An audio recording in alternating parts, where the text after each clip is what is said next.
നമ്മളെ പേര് മുസ്തു. അപ്പൊ നമ്മൾ ഇന്ന് ഒരു മറ്റേ എന്തെങ്കിലും പുഷപ്പ് ചലഞ്ച് എടുക്കാൻ പോണ് ഗായ്സ്. പുഷപ്പ് ചലഞ്ച് എടുക്കാൻ പോണേ. അപ്പൊ ഇർഫാൻ റെഡി ആയിക്കണേ, നിയാസ് റെഡി ആയിക്കണേ. അപ്പൊ ഒന്ന് എടുത്തു നോക്കല്ലേ.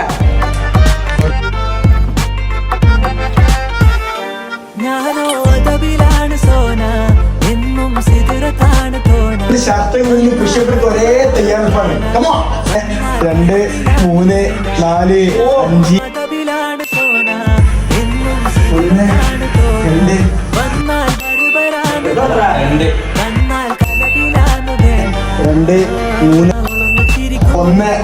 2 ചലഞ്ച് കഴിഞ്ഞിട്ടോ. അതില് വിന്നറായത് ആരാറിയോ? സൽമാൻ ഉണ്ട്. ലാസ്റ്റ് വന്നാണ് വിന്നറായത്. ഫസ്റ്റ് 41 പുഷപ്പുമായി.